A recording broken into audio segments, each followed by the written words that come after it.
Salve Rebahaners, ubicumque es quid agis, yang artinya halo Rebahaners dimanapun kalian berada, bagaimana kabarnya? Kembali lagi bersama saya John, still in the house. Kali ini di kesempatan ini saya akan merangkum sebuah film yang diperankan oleh mamang jauh saya, yakni Mang Michael Jai White, berjudul Falcon Rising tahun 2014. Tak perlu ditanyakan lagi, pastinya film ini akan sangat beradrenalin, maka dari itu langsung saja pasang handsfree, simetriskan pisuser rebahan, kencangkan celana dalam kalau pakai. Selamat menonton dan mari kita katakan bersama-sama 1, 2, 3, cekicrot.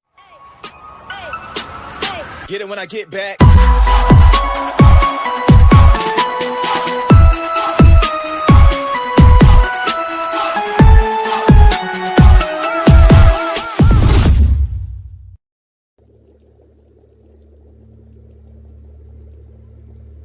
Kisah akan berfokus pada seorang mantan tentara Amerika bernama John Falcon, di mana pada adegan ini beliau terlihat meminum alkohol berisi peluru untuk kemudian dia mencoba menembak kepalanya sendiri, sehingga bisa diambil kesimpulan bahwa John mengalami trauma jangka panjang akibat kehilangan semua sahabatnya saat perang di masa lalu.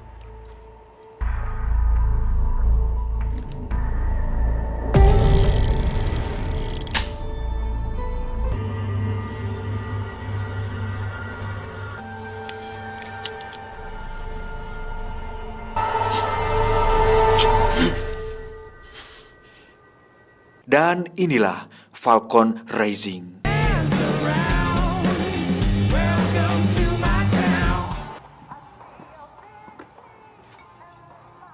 Saat John sedang membeli minuman di Ceria Mart, terjadi sebuah insiden mendadak di mana ada 2 orang penjahat yang mencoba merampok semua uang di kasir, dan saat mereka menyuruh semua orang untuk tiarap, John dengan santainya berbalik kemudian mengatakan bahwa si penjahat telah salah mengarahkan senjatanya ke bagian perut karena tembakan tersebut justru akan membuat korbannya tetap hidup, untuk kemudian John dengan baik hati memberitahunya bahwa tembakan yang benar adalah mengarah langsung ke otak di kepala. Effective but unsatisfying. I'll tell you what. The brainstem. Dan tiba-tiba, ya, John pun dengan cepat melumpuhkan kedua penjahat itu dengan sangat mudah, yang mana bersamaan dengan itu sekilas dia membayangkan para korban perang yang telah dia bunuh di masa lalu, di mana hal itu merupakan penyesalan yang paling mendalam yang dirasakan oleh si John.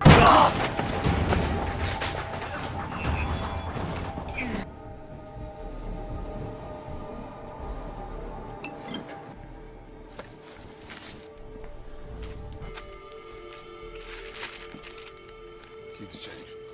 Esoknya muncullah sang kakak perempuan John yang bernama Cindy, ini rarainya, di mana Cindy merupakan satu-satunya orang terdekat yang John miliki karena selain dia tidak ada lagi yang sayang dan peduli kepada si John. Look, Cindy, I'm sorry.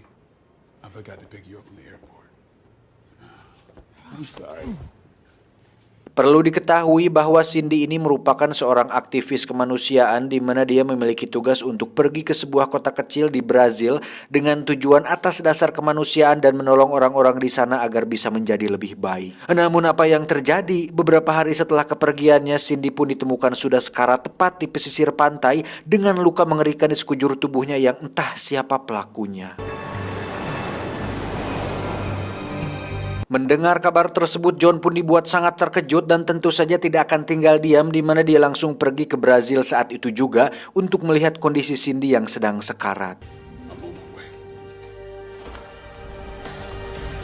Sementara itu kita akan dibawa ke kota tempat Cindy mengalami insiden tadi, di mana di situ ada seorang detektif bernama Tiago, ini bebenguknya, di mana beliau terlihat sedang menangkap beberapa warga yang disinyalir telah menyelundupkan beberapa senjata ilegal.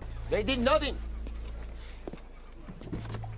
Tak lama muncullah seorang polwan bernama Katarina, ini rarainya, yang mana Katarina cukup terkejut dengan aksi dadakan yang dilakukan oleh Tiago, karena selain ini adalah wilayah tugasnya, Tiago juga sering melakukan aksi penangkapan secara kasar, sehingga hal itu membuat Katarina sedikit agak keberatan.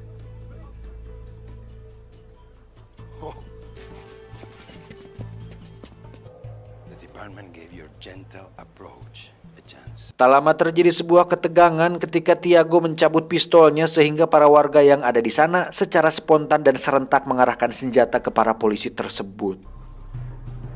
You made a lot of progress.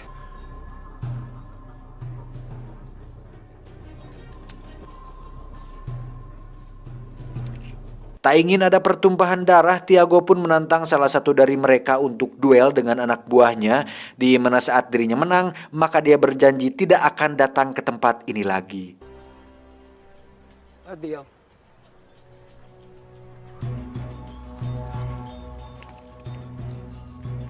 Dan inilah anak buahnya si Tiago bernama Carlo Bororo, tapi karena wajahnya familiar dengan salah satu karakter di game Taken, jadi kita panggil saja Eddie.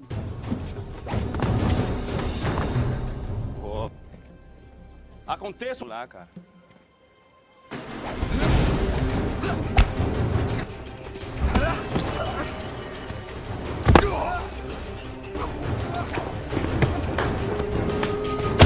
Terjadi duel sengit di mana Eddie menguasai kemampuan seni bela diri capoeira sehingga hal itu membuat si pemuda ngajojongkeng. So, we'll come back.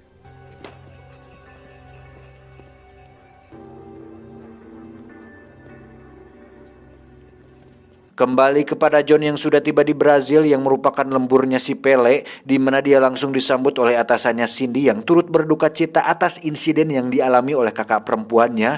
Beliau bernama Manny Ridley atau biasa dipanggil Non, biar mudah menyebutnya. Good seeing you, pal. Under the circumstances. Non pun mengajak John ke ruangan tempat Cindy dirawat, di mana John nampak sangat amat syok ketika melihat kakak perempuan satu-satunya sedang terbaring lempreh tak berdaya, sehingga hal itu mengingatkan dirinya pada kawan-kawan tentaranya waktu di zona perang dulu. John, you okay? Non pun memperkenalkan John kepada Tiago yang merupakan detektif yang bertugas untuk menyelidiki kasusnya Cindy, sehingga Non berharap agar John bisa tenang dan serahkan semua masalah ini kepada Tiago. Okay, let's get you back to the hotel for some rest. No. I want to go where Cindy was found. Namun dengan pengalamannya di militer ditambah yang terluka adalah saudara sedarahnya, John pun tak bisa hanya cicing saja dan meminta Tiago untuk mengantarkannya ke TKP tempat Cindy ditemukan. Thank you, Detective. We'll see you downstairs. Sesampainya di sana, John pun diperkenalkan kepada Katarina yang mana saat mereka tengah mengobrol, tiba-tiba... Ya, saat ada suara yang mengagetkan secara refleks, John pun langsung mengambil pistol milik Katarina sehingga mereka berasumsi bahwa John bukanlah orang yang sembarangin dan terbiasa memegang senjata, tapi bukan yang di dalam celana. Tenha certeza, não causou nenhum problema. Please. Katarina pun menjelaskan bahwa semua fasilitas seperti puskesmas, sekolah, kantor kecamatan, dan kandang ayam semuanya dibiayai dari bisnis ilegal yang ada di kota ini, dan para warga terpaksa melakukan itu karena pemerintah tidak pernah memperdulikan mereka sama sekali. Miris memang. Drug money. Pays for all of it. Hal itu pun menjadi dilema tersendiri bagi para penegak hukum seperti Katarina ini, karena jika dia menangkap para pengedar, penyelundup, dan orang-orang yang dianggap jahat, maka itu sama saja dengan memberikan penderitaan bagi seluruh warga di kota kecil ini. Saat Katarina sudah pergi, John pun kembali ke TKP tempat Cindy ditemukan, di mana John melihat beberapa pemuda yang mencurigakan untuk kemudian dia mengikutinya dan melihat kalung Cindy dipakai oleh salah satu pemuda tersebut. Where did you get the necklace? Terjadi sebuah perkelahian di mana John mampu mengalahkan beberapa pemuda preman yang cukup jago di kota tersebut katanya. Namun bagi John, mereka tidak lebih dari hanya sekedar remeh sangu.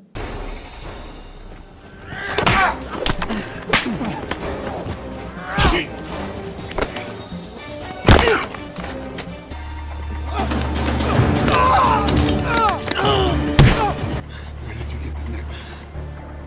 He's wearing Cindy's necklace. Tak lama muncullah Katarina yang mencegah John melakukan hal lebih, di mana dia menjelaskan bahwa kalung tersebut merupakan pemberian dari Cindy sendiri karena ternyata adik dari pemuda tersebut merupakan teman dekat si Cindy. My sister.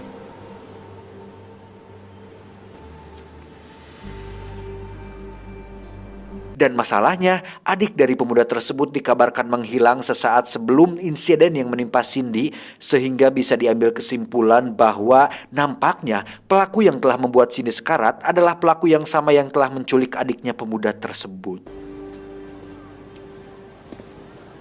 Saat akan pergi, si pemuda pun memberikan sebuah buku catatan milik Cindy di mana buku tersebut sempat dititipkan kepadanya, dan John berharap ada sebuah petunjuk yang bisa mengarahkannya kepada si pelaku.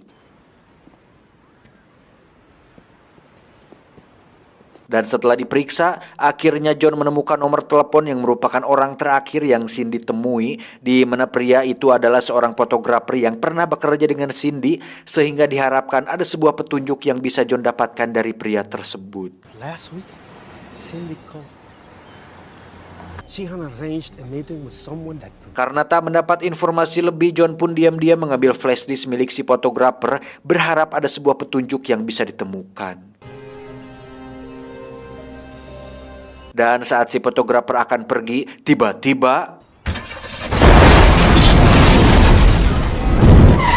ya, mobilnya pun meledak yang sepertinya sudah disabotase oleh si pelaku, disusul dengan beberapa orang bertato yang menembaki John, tapi beruntung dia berhasil selamat.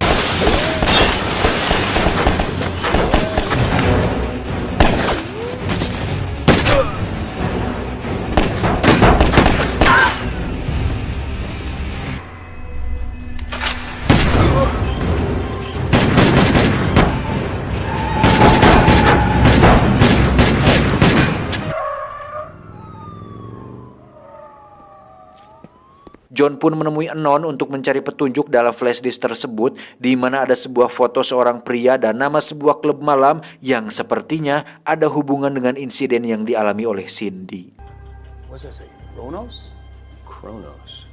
Anon pun mengungkapkan fakta menarik tentang sekelompok Yakuza yang sudah tinggal di Brazil sejak 30 tahunan silam, di mana para Yakuza tersebut dianggap sebagai penjahat sesungguhnya karena sering terjadi kasus penculikan anak kecil yang kemungkinan besar dilakukan oleh para Yakuza tersebut. Dan Cindy nampaknya menyadari hal itu, di mana Cindy kemungkinan melakukan investigasi sendirian, sehingga saat dirinya ketahuan, para Yakuza itu langsung memberi pelajaran kepada Cindy. Yakuza, they lie low.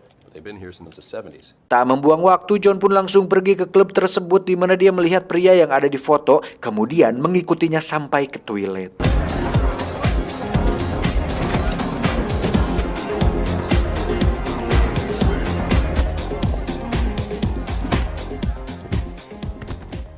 the hell are you looking at?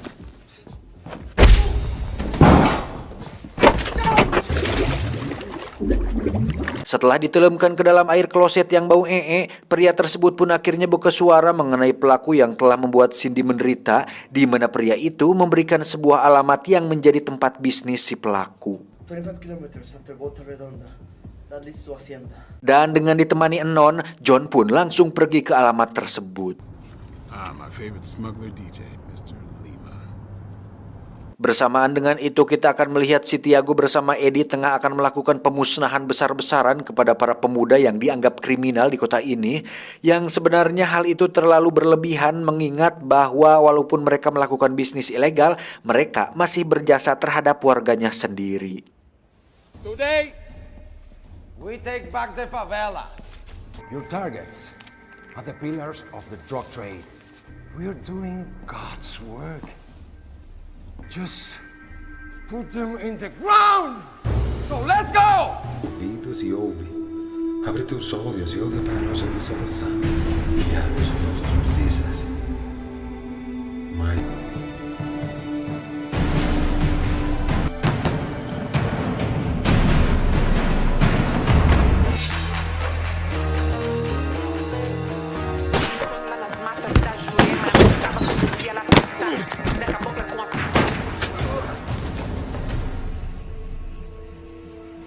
Setelah membantai semua orang yang dianggap penjahat di kota itu, satu anggota Tiago pun tak sengaja melihat beberapa pria Jepang dengan setelan rapi sedang mengangkut beberapa anak kecil, di mana saat si anggota sudah menangkapnya, muncullah Tiago yang justru membunuh anggotanya sendiri. Nah lo.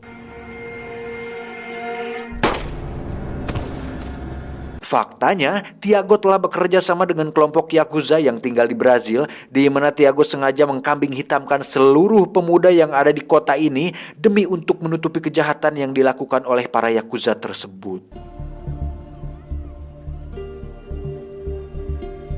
Oficial caído, pedindo ajuda médica. Kembali ke si John yang sudah sampai di tujuan, di mana dia menyuruh Non untuk pulang, sedangkan dia akan masuk sendirian ke dalam markas yang menjadi tempat bisnis ilegalnya para Yakuza.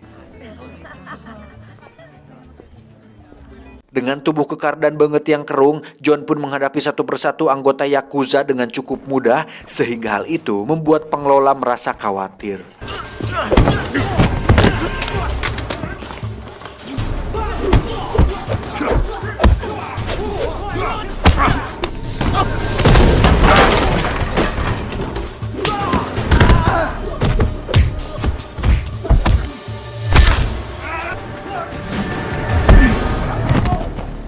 Untuk itu dia pun menghubungi sang bos alias gegedugnya para Yakuza, di mana si bos ini terlihat sangat seram dengan tato khas Yakuza dan sebuah kepala yang tidak ada rambutnya.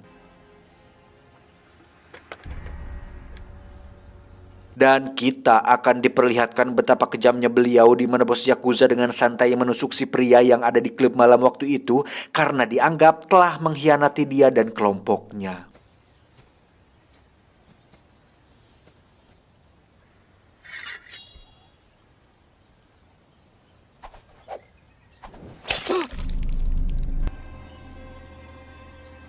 Like a middleman.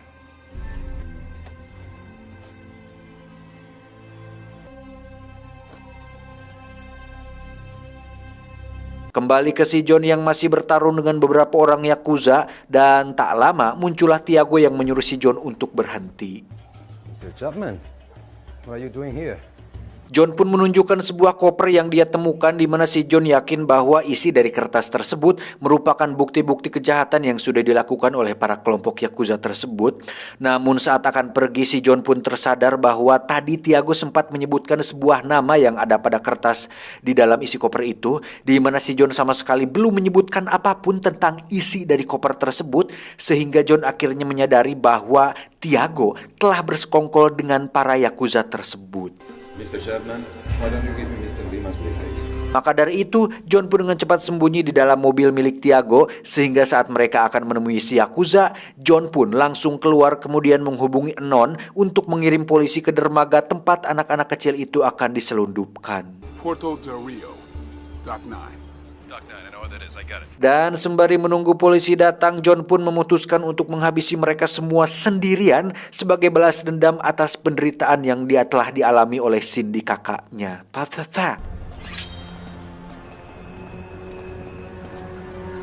Dengan modal pengalaman dan perannya sebagai tokoh utama di film Undisputed melawan Boyka, John pun dengan mudahnya melumpuhkan satu persatu dari mereka hingga akhirnya bisa final battle dengan para gegedug-gegedugnya.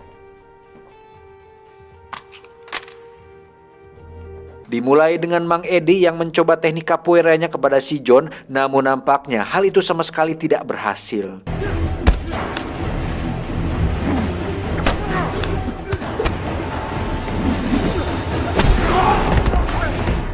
Selanjutnya, ada Tiago yang tidak dibekali kemampuan gelut, sehingga saat dirinya ngejengkang, dia pun menggunakan drum dan melemparnya ke arah si John.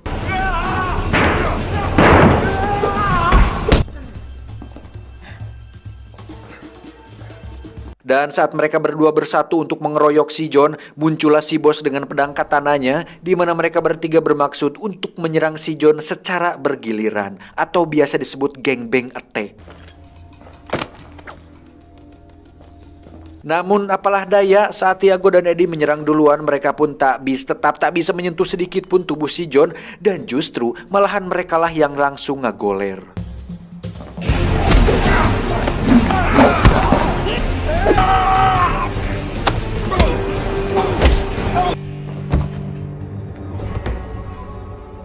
Dan ketika Mas Oka Antara versi botaknya maju, John pun mengambil dua buah besi yang digunakan sebagai double stick seperti Bruce Lee, sehingga pertarungan tersebut bisa sedikit seimbang, dan seperti yang kita semua tahu, hasilnya pastilah si John yang menang.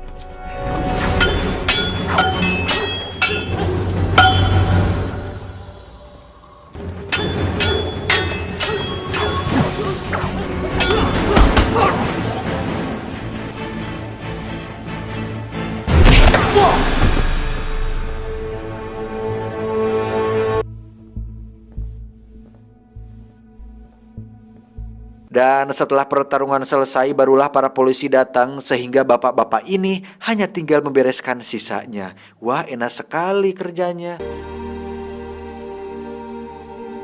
Setelah semuanya berakhir, John pun masih memiliki masalah ketika Cindy masih harus mendapat perawatan akibat luka dalam dan trauma berat yang dialaminya, yang sudah pasti itu butuh biaya yang cukup besar. Long, slow process for her to get back to functioning by herself.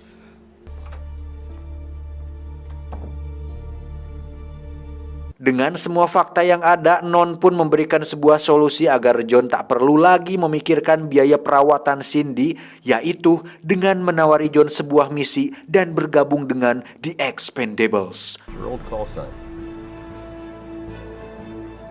Tamat, ending yang cukup menjiwaikan. Secara alur cerita terlalu klise sih, tak ada pengembangan cerita dan tokoh, emosi yang dibangun juga kurang menimbulkan kakehel, soalnya tokoh jahatnya atau si bos yakuzanya kurang begitu sadis dan kurang terlihat bengis, sehingga tak ada emosi yang timbul dalam diri saya, entah kalau kalian. Tapi beruntung itu semua terselamatkan oleh aktingnya Om Michael J. White dan aksi berantemnya yang selalu keren, jadi untuk sekedar hiburan di kala suntuk, keren lah film ini. Pesan yang bisa kita ambil dari film ini adalah jangan jadikan trauma sebagai alasan untuk berhenti berjuang, tapi jadikanlah harapan sebagai jalan untuk meraih masa depan. Aduh. Saya John beserta jajaran tim IQ 7 cabang Brunei mengucapkan terima kasih dan sampai jumpa di video selanjutnya. Adios. Salam pengangguran Indonesia. Kepakan sayap ikan lele.